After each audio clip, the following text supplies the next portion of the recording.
Welcome back, listeners. My guest today is Mark Jackson. Mark's background is the UK equivalent of the FDA OCI. It's been really fascinating to speak with Mark about the differences between our two countries.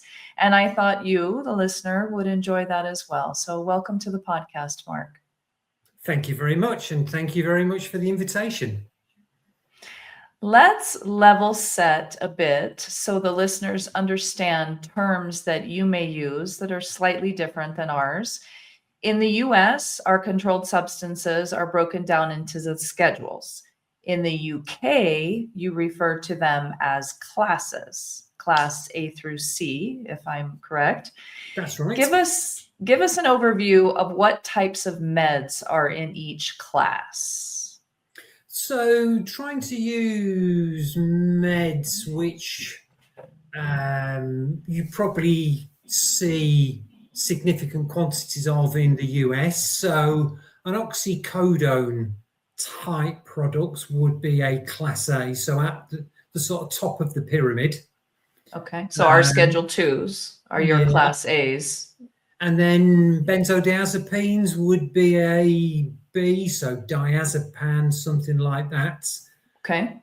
And then sort of cannabis type products for medicinal purposes would be at the sort of bottom end of that, a class C. We don't have the 5 sort of categories that or schedules that you have. Okay. So your class C is basically our class or our Schedule 5. And then your B's would kind of wrap up our 3s and 4s. Yes. Okay. All right. Share your journey with us. How did you get into the diversion prevention space? So I guess by way of introduction, my main background is law enforcement. So I was a police officer in London for 30 years. I was a detective and worked in serious and organised crime for the majority of that time. But after 30 years in the UK police, you more often than not move on. And at that time, I had the opportunity to go and work for the UK's medicines regulator, who are called the Medicines and Healthcare Products Regulatory Agency. And as you say, similar to the FDA, that would be the sort of equivalence. And I worked within the sort of criminal enforcement unit, so the OCI aspect of your FDA. And I was there for 6 years, both as head of intelligence and then latterly as overall head of enforcement. So in terms of my time at the MHRA, when I first arrived, the main mission of the unit was around ensuring that counterfeit or falsified medicines did not breach the regulated supply chain. The supply chain that patients will go to a pharmacy and, pick up their medicines. So that was our number one mission. And should there be a breach of the supply chain, to ensure with rapid action that it certainly didn't get to a patient. So that was our sort of main goal, our main mission. And I described that was we had to keep the front door secure in the UK supply chain. And there was no real discussion or focus on diversion at all. And the sort of diversion issue sort of almost emerged out of a surprised report from elsewhere in the UK and from Ireland, whereby UK products were seized that were being smuggled in the back of a lorry into Ireland. And separate to that, we had an unfortunate incident where someone who had become addicted to a sleeping product, which was a controlled substance within the UK, had committed suicide. But we found that they were buying their products in the illicit chain online, but they were UK supply chain products. So it sort of started an inquiry which just got bigger and bigger and bigger, whereby we identified that we had a significant diversion problem. Maybe slightly different to the US, that it was more at that sort of benzodiazepine type products. And we ultimately identified hundreds of millions of doses of benzodiazepines and sleeping products, Zopiclone, Zolpidem, were leaving the supply chain and being sold within the illicit market. So that was my sort of introduction into the diversion aspect of it, and that became a sort of full-time issue.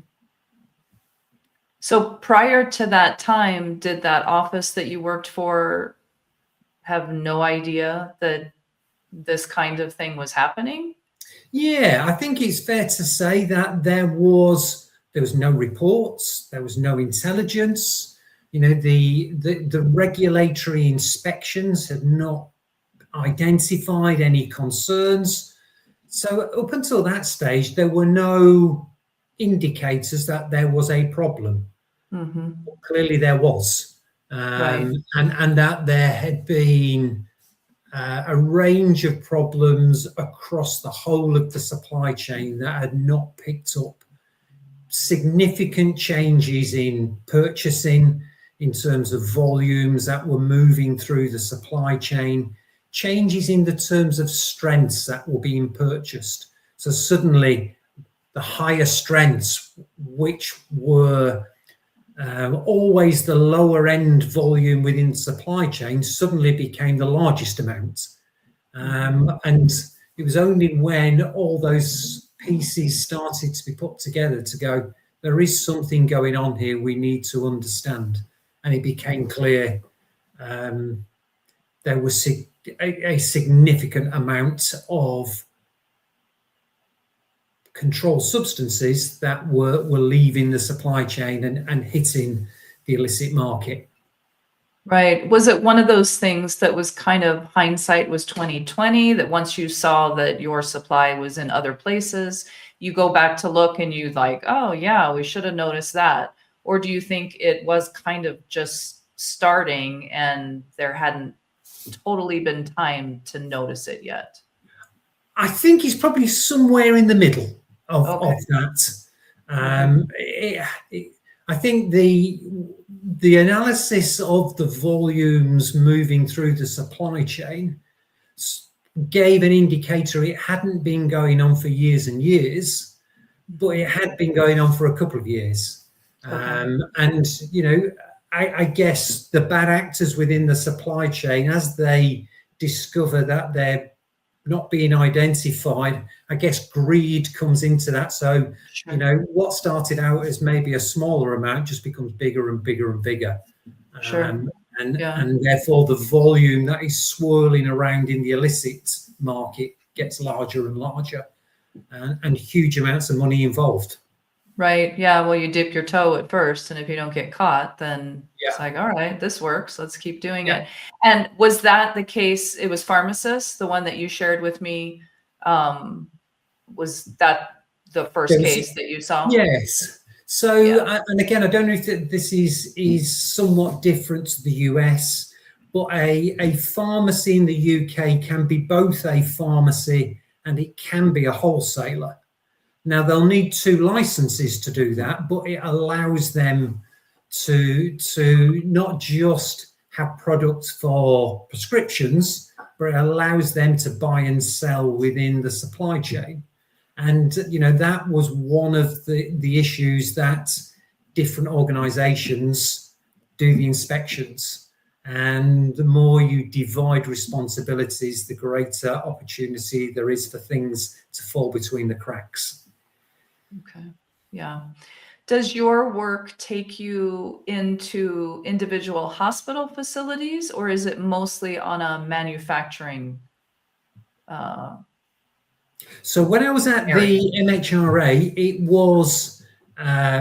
was mainly in the supply chain through to the hospital, Okay. because they are people with licenses that are purchasing. So from manufacturing through distributors, through wholesalers, through to pharmacy, through to hospitals, but not beyond it literally arriving in the hospital. So all that went on at that stage in terms of the patients, in terms of usage within the hospital, did not fall within the sort of realms of responsibility for the medicines agency.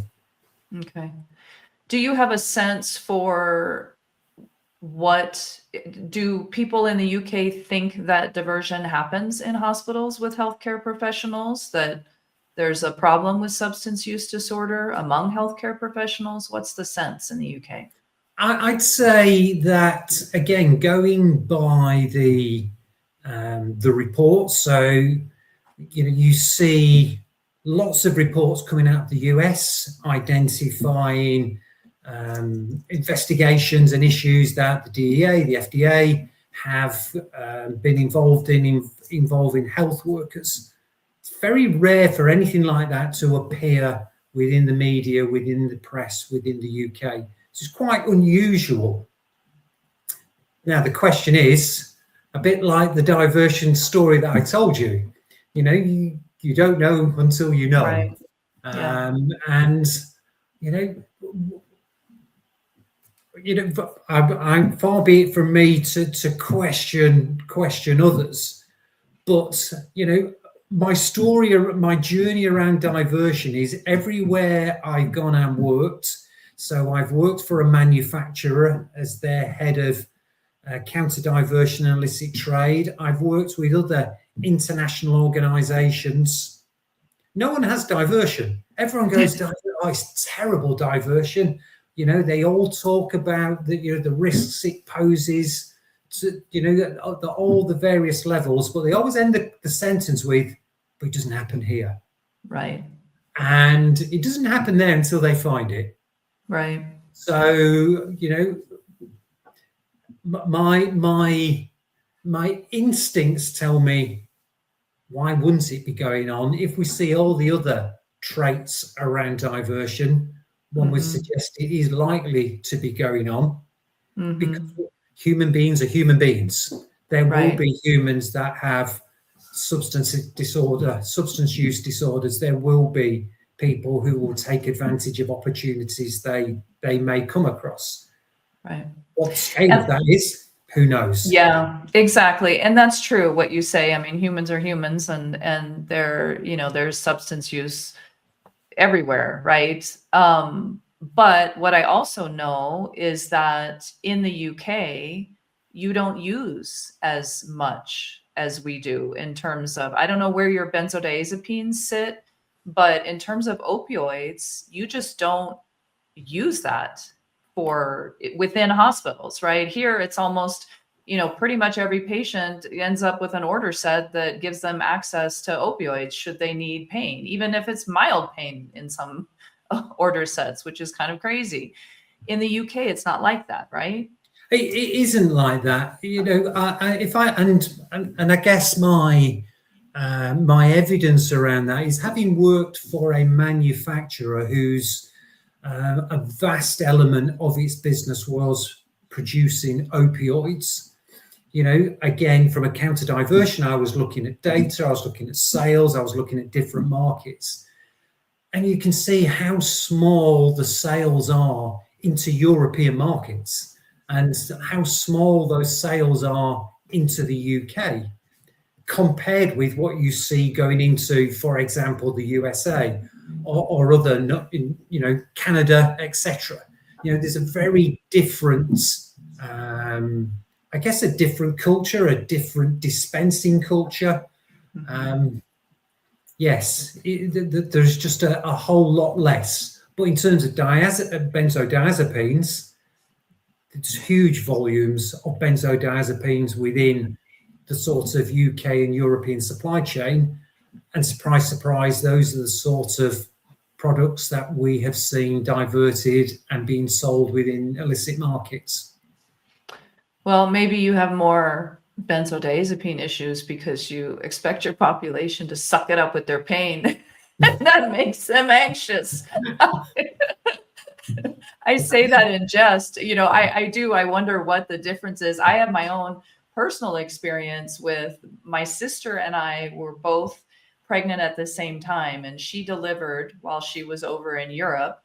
And I delivered in the US. And the disparity between the two of us, my birth was actually pretty easy, although I did have an epidural.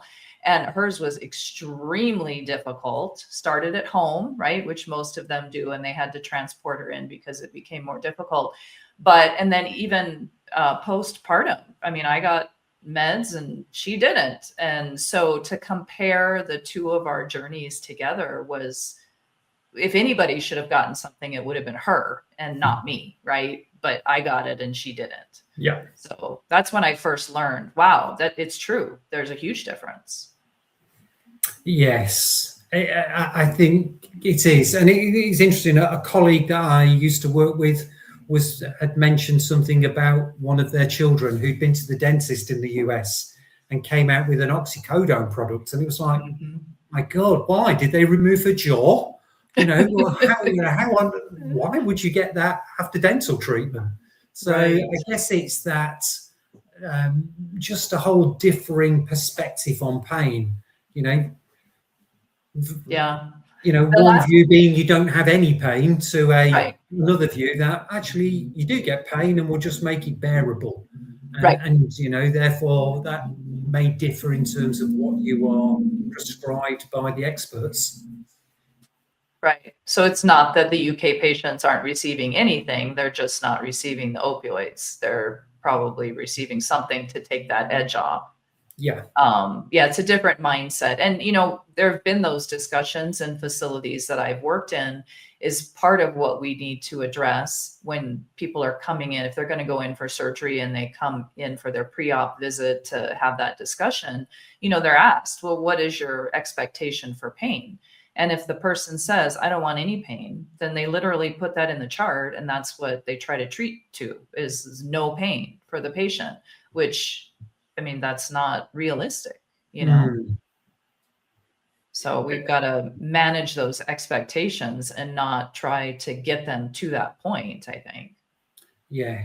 And I guess, so I've over the last couple of years did a piece of work with the United Nations on developing some practical guidance for those working globally within the supply chain around the sort of prevention, detection and response to diversion of controlled substances.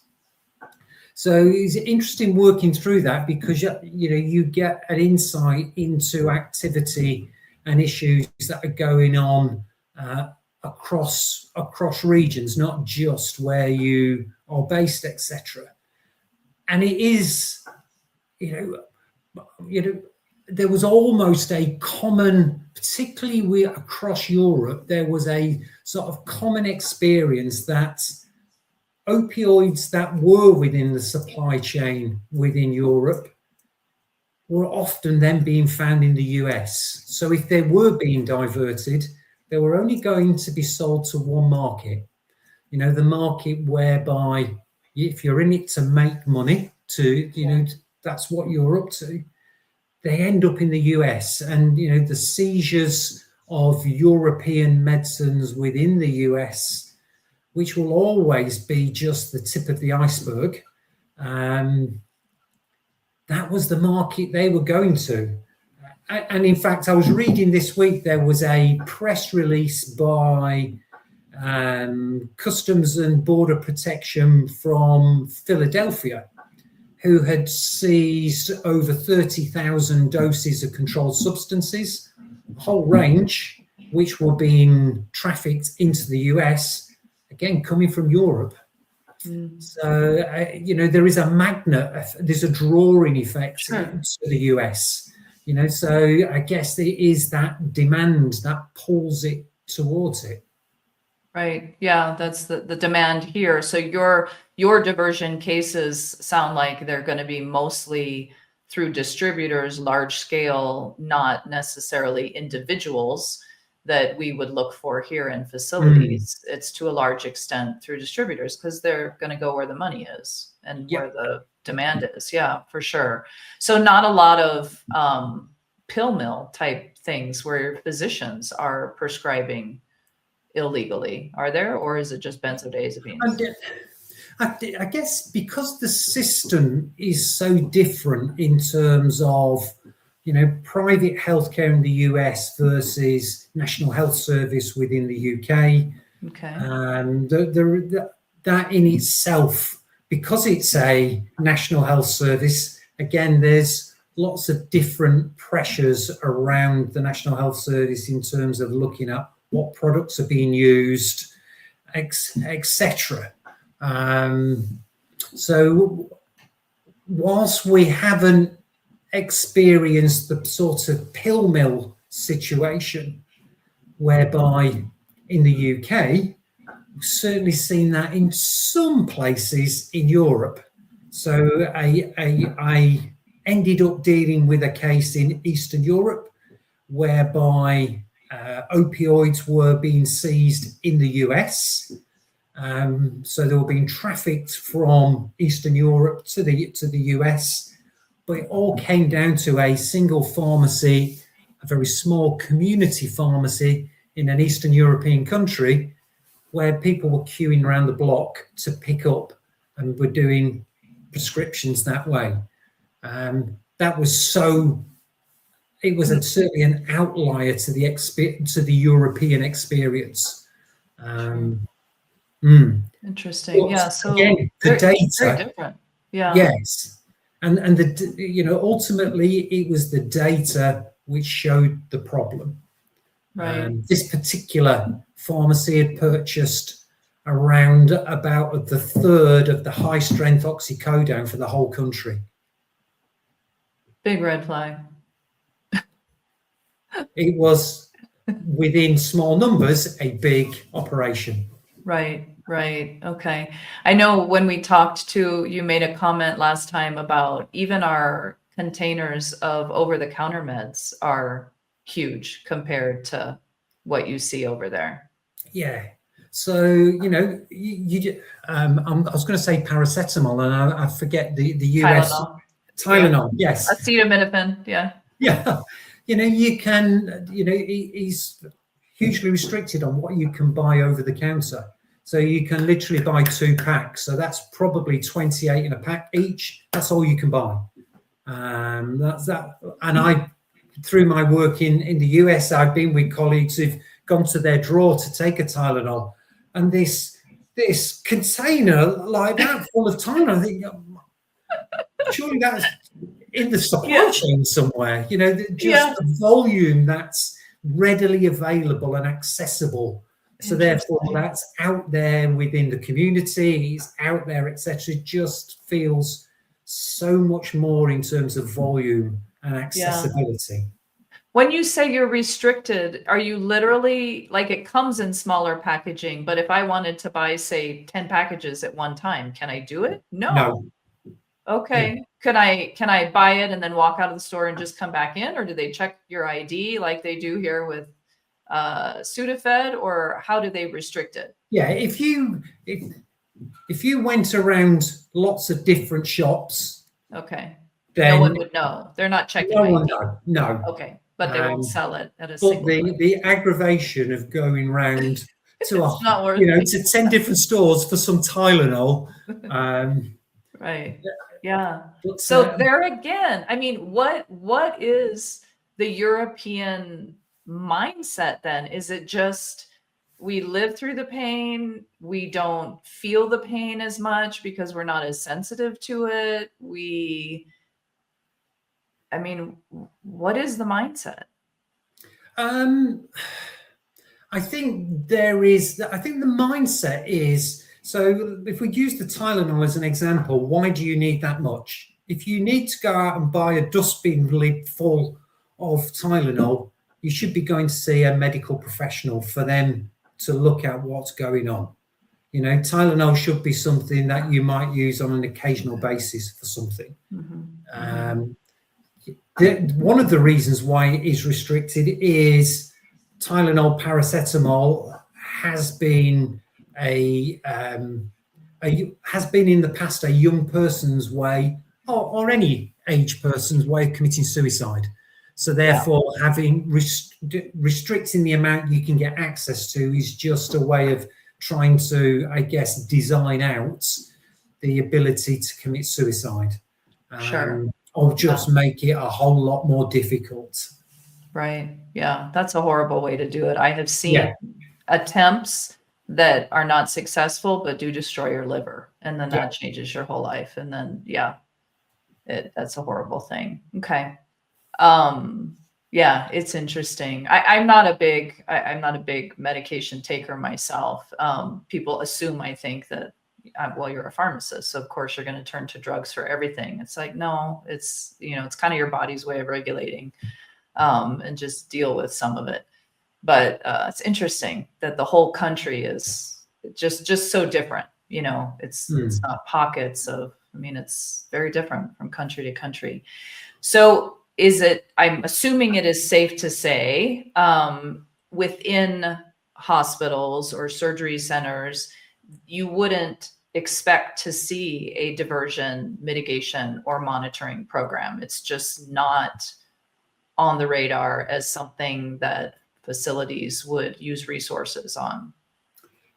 No, I think so. Maybe a good example of that is the first time I came over to the US to do some work in a hospital with a colleague. I'd never seen an Omnicell or a Pyxis machine. Never seen one in the UK. Now, my wife in the dim and distance past was an intensive care nurse, and describing that to her face was shocked. Her colleagues who are still nurses they've still got what I describe as the old-fashioned locked cupboard. There are some facilities that have them, but everywhere I've been in the US has got them.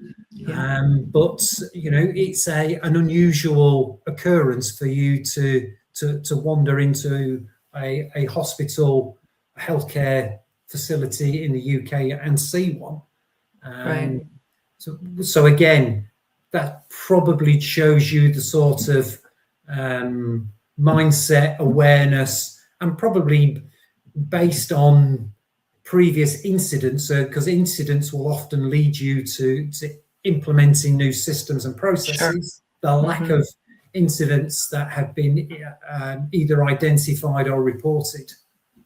Yeah, that makes sense. Do you know, just based on conversations with your wife or what you've encountered, do they require, it's all hand signatures, right, in the cupboards, do they require a witness for removing or for wasting? Because here, even though we have the automated dispensing machines, you need a witness every time you waste, right? Yep. Which there's ways around that, of course, but do they require witnesses for things?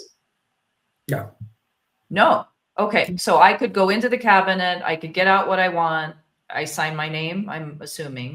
Okay. It's the old-fashioned ledger type approach. Yeah. Okay. And then if I don't end up using it and I need to waste it, then I just re-sign on the thing that I'm wasting it. And do you know where it goes? Do they have? But what my wife said will probably bring you out in a cold sweat down the sink. Yeah. Okay. All right. Yeah. Okay. So very things like that, in terms of controlled substance waste receptacles, etc. Again, just right.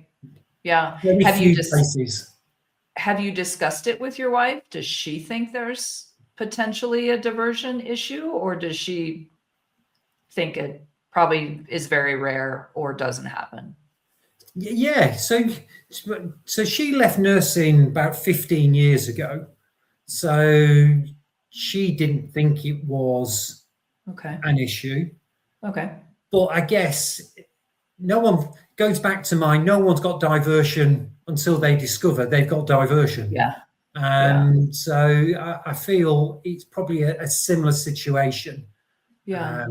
And, I don't know, the US experience, whether that goes way back beyond 15 years. My wife talking to her colleagues who are still working in the help, still nursing, they don't seem to think it is, but that's their experience.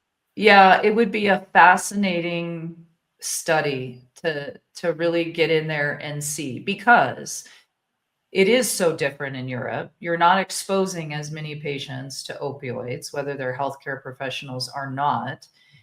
They're just not exposed to it. And so we know, right, is that each one of us could have that propensity for addiction, but until we're exposed, then we don't feel the feeling of, oh, wow, this is different and I want more of this. So that upstream, right? Keep it from people as much as you can.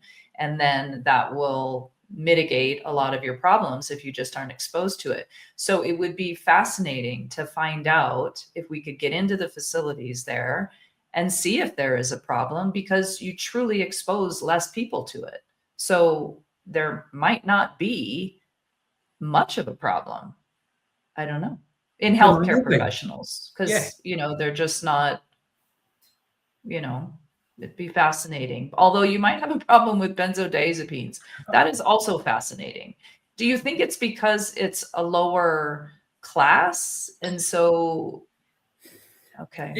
It was really, there's been some interesting programs, sort of investigatory programs, and there was a program which focused upon diazepam in Scotland. The series of programs was called Drugs Maps of Britain. So each episode was about a different drug. So some of them were more of your, street drugs, so, heroin, etc. But others were about medical drugs. And the one about diazepam was particularly focused within Scotland. Why Scotland? What's different about Scotland to England or to Wales? So, even regionally within the UK, there are differences in terms of what seems to be abused, etc. And it was fascinating that, the diazepam that was being illicitly supplied came from a range of different sources. So it would be unlicensed products being smuggled in from other countries, particularly from Southeast Asia. There was what you might describe as almost homemade counterfeits. There was legitimate supply chain diazepam, which had left the UK supply chain and therefore was being sold. But it was clear there was a significant demand for it. Why? That would be a really interesting thing to understand. And because that, in terms of the volume of diversion from the UK supply chain, that benzodiazepines, but in particular diazepam, is the volume product that has been diverted. Yeah, fascinating. I go back to my theory. I don't know that we want to exchange it for the other, though. I was going to say, so give people opioids instead. Exactly. No. All right. This is fascinating. Okay. Well, I want to thank you for your time and sharing. I do think it's interesting to hear how, different countries are different. And so the approach is different. What you look for is different. Diversion is happening on some level, right? And always will, because that's just the nature of the beast, but very different.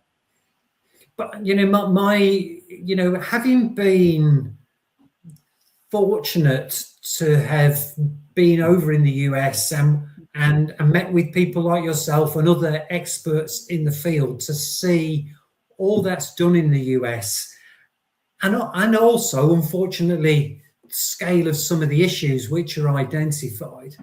It does feel as though there's, a real opportunity to bring people together to actually understand, one, the problems, the risks, the strategies that can be utilized, because this is not just happening in a place near you, it's happening near a place near all of us. Right. And therefore, the opportunity to work closer together, to collaborate, to share best practice, etc., is a massive opportunity, I think. Right. All right. Thank you very much, Mark, for your time. No, thank you.